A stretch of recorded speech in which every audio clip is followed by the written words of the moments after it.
Kamu merasa Rahayu, ada sesuatu rahayu, yang tidak rahayu. beres dengan garis waktu manusia? Coba kita duduk sebentar. Jangan langsung percaya. Deteksi langsung sekarang. Kita Listrik. Tapi perhatikan pola ini baik-baik. 3.000 tahun yang lalu, di sebuah titik di Yerusalem, terjadi sebuah anomali yang sengaja dihapus dari memori kolektif kita. Seorang pria menguasai dunia bukan dengan pedang baja, melainkan dengan pemahaman mendalam tentang struktur atom. Kita mengenalnya sebagai Nabi Sulaiman. Dalam teks kuno, dia dikatakan mampu memerintah angin dan berbicara dengan makhluk yang tak kasat mata. Tapi bagi mata modern yang tahu rahasianya, ini bukan sihir.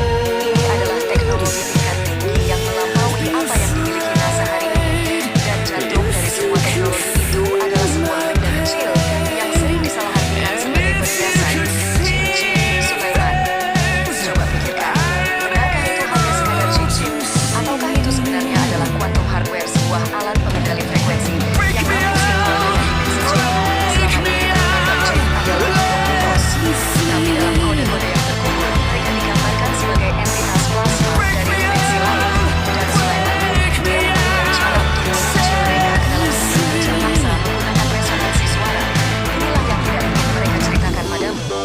Pembangunan Haikal atau Baitul Maqdis tidak dilakukan dengan palu dan pahat. Itu adalah proyek konstruksi massal yang melibatkan manipulasi gravitasi dan materialisasi materi.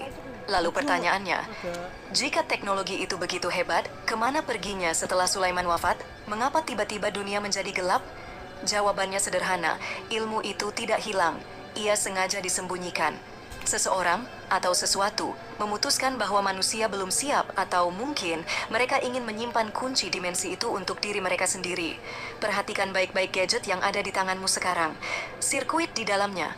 Bukankah terlihat sangat mirip dengan pola kuno pada segel Sulaiman? Rahasia ini mulai bocor. Segel yang dulunya begitu kokoh, kini mulai retak.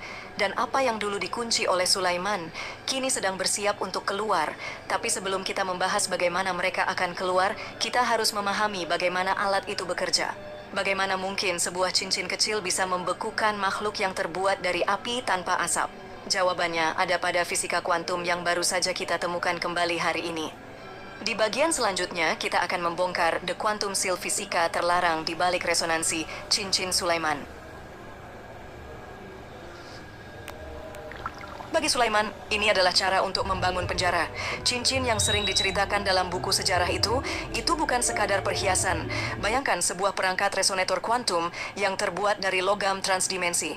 Di permukaan emasnya, terukir sirkuit yang mampu menangkap getaran suara dari pita suara Sulaiman dan mengubahnya menjadi gelombang elektromagnetik yang sangat kuat. Sekarang, coba